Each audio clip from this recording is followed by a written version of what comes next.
Көбіміз Корей қыздарының бет терісіне қызығамыз. Негізінде Корей қыздарының балғын терілерінің сыры олардың қолданатын құрылғыларынан көрі дұрыс күтімінде екен. Яғни олардың косметикалық құрылғыларының баламасын біздің елде де табуға болады. Мәселе оны ретімен пайдалануда жатыр. Сонымен егер бетіңізде әлі мимикалық әжімдер көрінбесе, демек теріні күтудің қажеті жоқ дегенді білдірмейді. Әсілі әжім түсірмеудің амалын қарастыру. Өйткені бір рет түскен әжімді кетіру қиын, ал оның алдын алу әлде қайда оңай. Бет күтімінде ең маңыздысы бетті тазарту, жуу. Аптасына кем дегенде бір рет бетке пилинг жасау керек екен. Жалпы күнделікті пайдаланатын топтамаларыңызда бояу кетіретін тоник, жуынатын сабын, негел, құнарландыратын тоник пен косметикалық сүт. Жасыңызға қарай сары су болуы да қажет екен. Бұған қоса аптасына не айына бір рет құнарландыратын маска жасап тұрған абзал. Әрдайым әдемі болып жүріңіздер. Әсем әдемілік демекші, дәл қазір шырайлым айдарының да уақыты келіп қалыпты, олай болса зер салайық.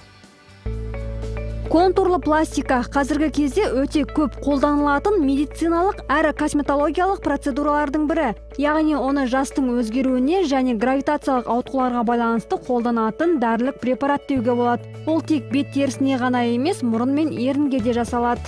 Контурлық пластиканы жалпы қолданылатын жерлер ол әжімді толтыру, асимметриялық өзгерістерді симметриялық дәрежеге жеткізу, объем беру, көлемін ұлғайту. Біздің организмдегі осы гиалуриндаза деген ферментіміз гиалурон қышқылын жеп қояды. Сол себептен ол уақытша процедура болып табылады. Контурлы пластиканы 18 жастан бастап жасатуға болады. Алайда бұл процедураны көбіне жасы ұлғайған және мимикалық әжім пайда болған қыз-келіншек жасатады екен. Оның басқалардан айырмашылығы мынада. Контурлық пластиканың мезотерапиядан, биоревитализациядан айырмашылығы қалыптандырылған гиалурон қышқылы болып табылады. Және де бұл жерде бұның екпелік әдісі өзгеше, себебі бұл тері астық қабаттарына ендірілетін препарат. Табиғи өнім болғандықтан ол адамның бет терісіне дұрыс сіңу керек. Сондықтан оны жасатқан соң моншаға баруға, яғни булауға болмайды.